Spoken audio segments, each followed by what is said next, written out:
The kids need school clothes. The car needs a new tire. The roof has a pinhole leak in it someplace. And the dog's got to go to the vet. How am I supposed to put together a long-term pantry? Somebody tell me, please. That's what we're going to talk about today. Hello, everybody, and welcome to SuttonsDaze. If you're new here, my name is Lisa, and we're all about pantry preparedness. Today, it is a rainy, gloomy, beautiful day outside. I'm telling you, the straight-on sunshine just about bakes my brain, but I can get more done on a rainy day than most people. So, today I'm bringing you along. We'll have a chit-chat while I bake some bread. Why am I baking bread? Because I can. That's why. Because I feel like it. I got my oven back. Yes, I was without an oven for a little while. That was all kinds of fun. Luckily, it was like 900 degrees outside, so I didn't miss it too much. But I feel like baking some bread. So everything bagel seasoning bread is on the move. Yes, it is. I have to do a count because it's 4. And 4 times 3, 4 times 2 is 8. Whew, got to read the right thing. I get a lot of comments about how, I have no money. How am I supposed to do this if I have no money? I might as well just bend over and kiss my butt goodbye because I have no money. Okay. I don't do with defeatists. I don't do with victim mentality. It's not in my nature. It bugs me. Okay. So, if that's the way that you approach it, then probably, I hope that that's not the way you approach it. I hope that you want to become better prepared and that you want to not have everything you want, but everything you need to sustain yourselves in case of an emergency. I'm not talking about the end of the world as we know it, okay? If I get one more person coming on here saying I'm fear-mongering, if you want to put your head in the sand, this is not the place for you. We're trying to make sure that we have everything that we need if a time comes that we need it. And at some point in everybody's life, a time comes when you need it. Starting a long-term food pantry does not have to break the bank. It really doesn't, okay? With careful planning, a little bit of strategy, a little bit of give and take, you can definitely stock up 3 weeks, 3 months worth of food in little or no time. The idea is to keep yourself and your family well and nourished during emergencies. That's what your pantry does. Do I mean you're going to have filet mignon and lobster tail every night? No, you're not going to have it at all. But you may have a tuna sandwich, and you'll be thankful as all heck for it. So today I'm hoping to walk you through, kind of guide you on how to build a long-term food storage without breaking the bank. We got this. I did this. A lot of people I know do this. You can do this. Literally, everybody can do this. It is not something that is unattainable. You do have to work on the defeatist or the victim mentality because that doesn't work. That doesn't serve you. It will not get you where you want to be, and it will not fix the problems that you have. First things first, we're going to define our objective, okay? Everyone's is going to be a little bit different. So do you want, if you're starting from ground zero, you want a 3-day pantry. You don't want a 6-month pantry, okay? You want a 3-day pantry because this is baby steps, baby steps. So what do you need to put something up that will sustain you for 3 days? I can't answer that for you. I can give you tons of ideas, okay? But I can't answer it for you. You want to start small and build up as your budget allows. Budgets ebb and flow. That's the way they work.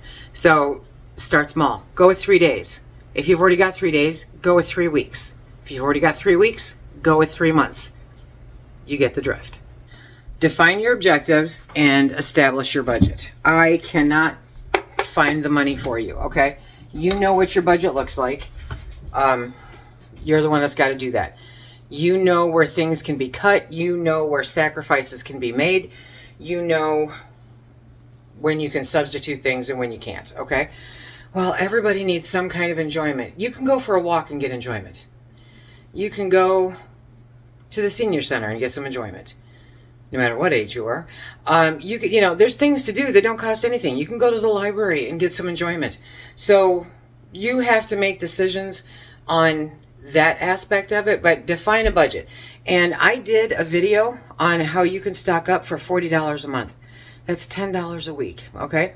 And if you look at some of the items in that video, and you are one of the people that takes advantage of the food banks, then you'll see that a lot of that stuff you can get from the food banks to build up your long-term storage. Number 2 is to prioritize essential foods. What's essential in your house? Probably not the same thing that's essential in my house or anybody else's house. So you have to determine what is essential in your house. Focus on the calorie-dense staples, the real food, not the fake food, okay? Real food will get you much farther per dollar than fake food will, a lot farther. Remember that this is not a set it and forget it, that you need to rotate through this. So if you don't eat beans today, don't buy beans, okay? It just makes no sense. Don't do it. If you do buy beans, if you do eat beans today, then buy them and rotate through them. That's the important part. You don't just buy it and set it there and then turn back on your Netflix subscription, you know? That's not the way it works. So some simple suggestions, okay? Beans. They're versatile. They're long-lasting. They'll last you a really long time if you put them in a airtight, secure container. Take them out of the bag that you get them in the grocery store. And, cool, dark, and dry. Next is rice. Now, we don't eat a ton of rice, but we do eat rice. And so it's a good thing to have on hand. It's very inexpensive. It will extend a meal very nicely. It does fill you up. I'm not talking gluttony. I am talking about putting food in your bellies, okay? We all overeat. And so that's something that if you really want to make a difference, you don't do it. I get a lot of comments going, oh, all of this stuff is not diabetic friendly. You need to think of it kind of like toast and jam, okay? If you're diabetic, you do not get some toast and put spoonfuls of jam on it. You just take a little bit and you smear it across the top. You're getting the same flavor without the overindulgence. So it just takes a little bit of rice. It just takes a little bit of, starch of any kind. You don't need a lot. So do what's best for you, but these are the suggestions in general. So rice, it's definitely versatile and long lasting. Literally, it'll last you 30 years. Again, take it out of its original container, put it into an airtight container, cool, dark, and dry. Pasta is cheap and filling. Same thing as rice. Oats. Okay, stop with the glyphosates, whatever they are.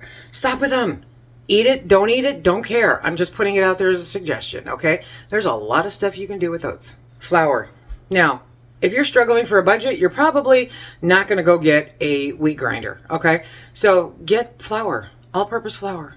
You can make pasta, you can make bread, you can make dumplings, you can make pancake mix, waffle mix, you can do all of that stuff for a lot cheaper than you could buy the pre-made, and it tastes better. Do not forget about your fats and oils, okay? It's important, it's a necessary part of our diet, and again, throughout the entire theme of this, it's not a set it and forget it. Use it. If you use it today, use it. Step number 3 is to build it gradually. You're not going to build it overnight. Okay, it took me years to get to the point where I'm at. So you want to build it gradually, and every little bit is one step closer to where you want to be.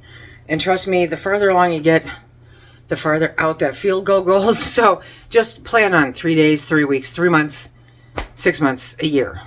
Weekly and monthly editions. Super simple. If you go to the grocery store every week, then just add one thing to your cart. Add a can of tuna. Add a bag of rice. Add a bag of beans. Whatever that case may be. That one extra thing and make that part of your long-term food storage. If you go every month, maybe you can add 2 or more things. You're not looking to do a whole 3-day supply in one shopping trip. So just add a little bit every week, every month, and you'll get there. Don't forget to take advantage of sales and coupons. I'm not a big couponer. They don't really work up here.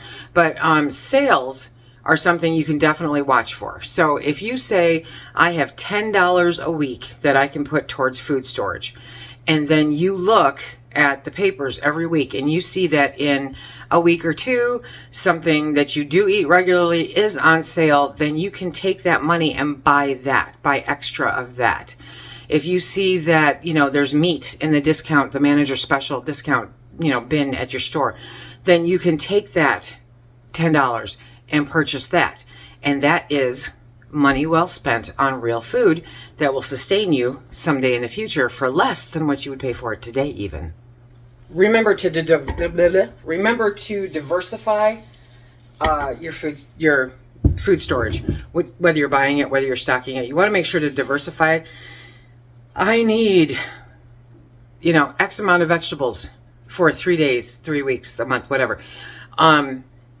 You don't want corn every single day. You know what I mean? So you want to make sure to diversify that. Get the different kinds of vegetables. Get the different kinds of meat. Get the different kind of starch. The different flavors, seasoning, whatever that you use, because diversification will make all the difference. Dried fruits and vegetables are a great addition to your pantry. They will last if you dehydrate them yourselves or you buy them dehydrated. Or dried fruits like raisins and craisins and apricots, that kind of thing. Those are a great thing to go on your shelves. They last a really long time. I alluded to it before. Condiments and spices, super important. Make sure condiments and spices. Next is storing your food properly. And this causes some people a little bit of angst, and I get it. Okay, but it doesn't have to be expensive. It doesn't have to break the bank, make you search all over the place, spend money on that instead of, your food. It can be as simple as a 5-gallon bucket and some canning jars. Seriously. As long as it's airtight, that's the important thing. The bags that come from the store are not airtight. So that's not what you want to keep them in. That's why I keep saying, put it into a different container.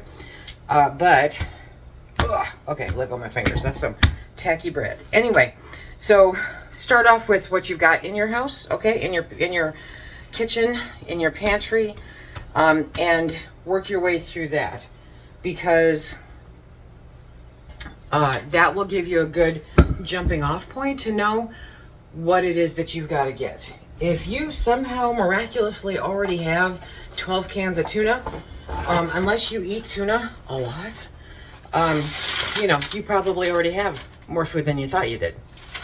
If you've already got beans in your house, but they're in the bag, then you want to go through and take them out of the bag and figure out what else you can put them in, that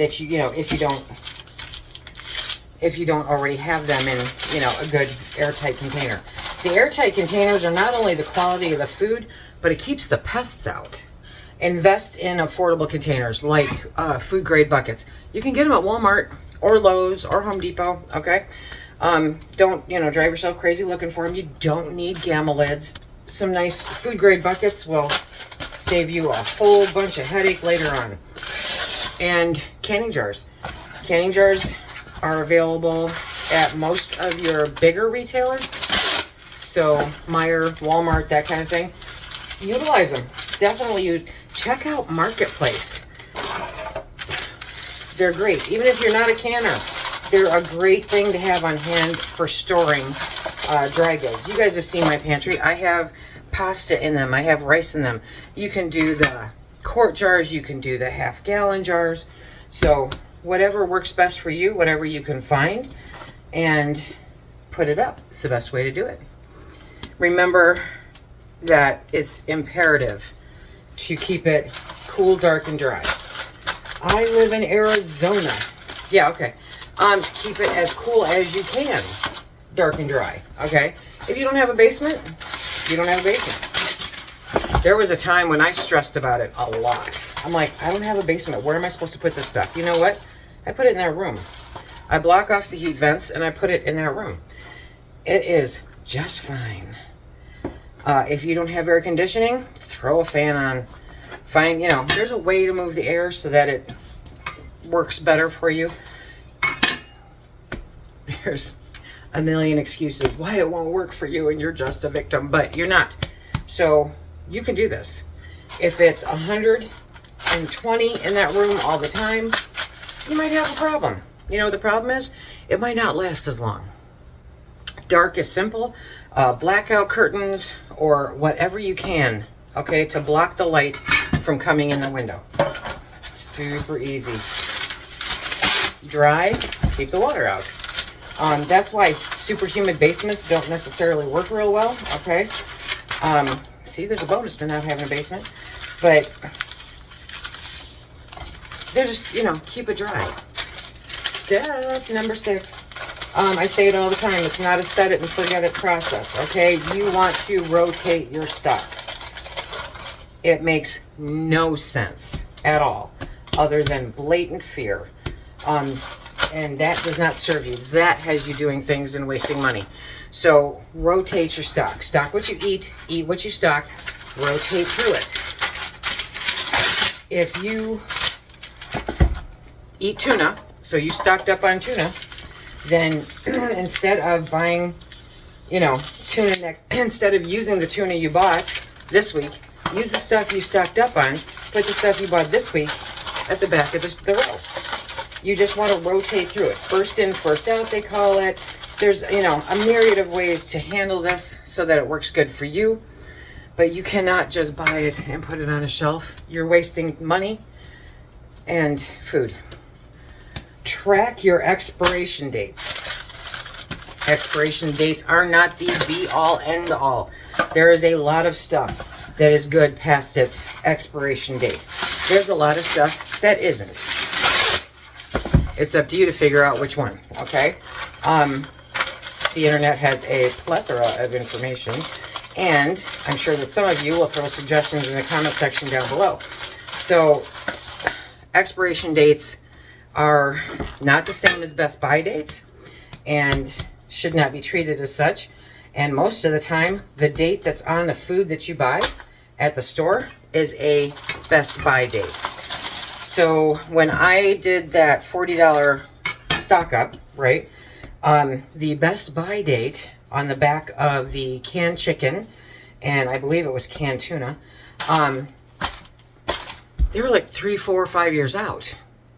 That's best buy. That doesn't mean you throw it out then. That is an epic waste of money. So what you want to do is rotate through it though, so that you don't have to worry about it. But you definitely want to track your expiration dates. A lot of folks on here have mentioned that when they go shopping, they come home, they pull out a Sharpie marker, and they write the date down on the can so that they can see it, you know, when it's stacked up. Whatever works for you, really. If it makes it easier for you to do it that way, then do it that way. If you've got another system, David in our Facebook group, color codes everything.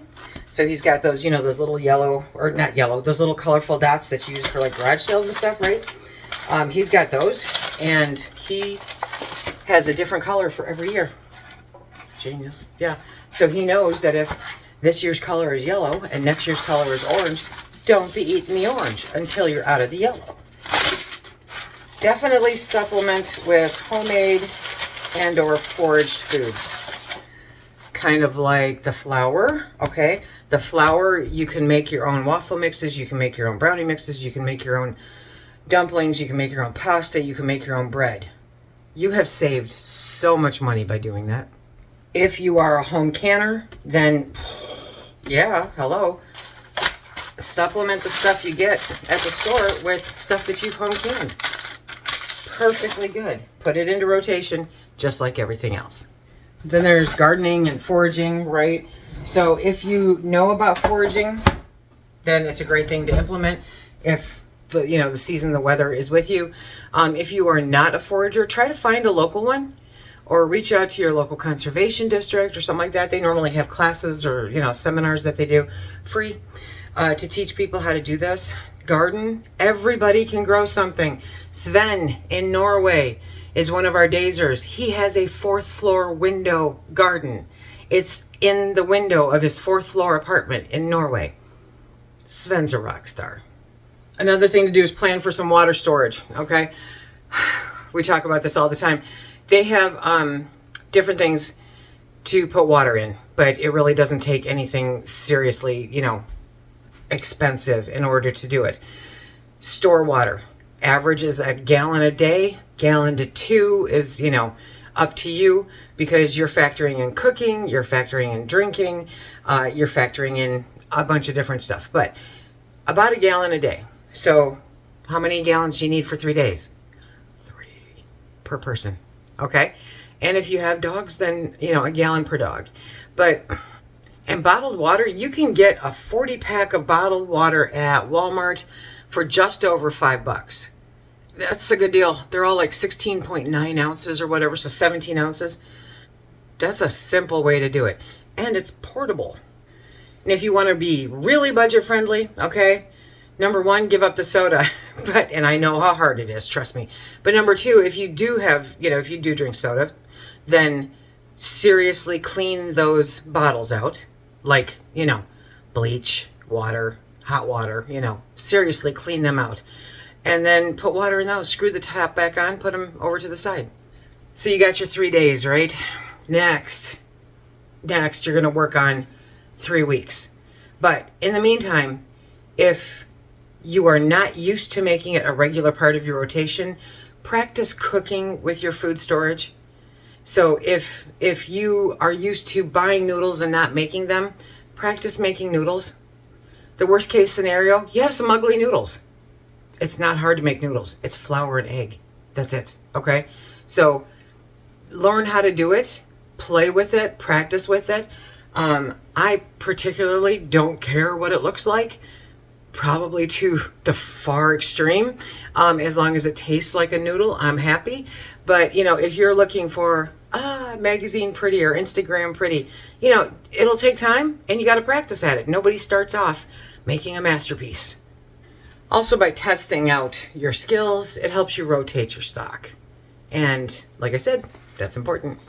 You are going to make mistakes. It's guaranteed. If you don't, something is wrong. I made mistakes. Everybody I know made mistakes. There are things that I bought where I bought a dozen of them. We had one and I went, there's no way I'm eating the rest of this. Nope, not going to happen. So, you know, that's the good reason to go into it slowly.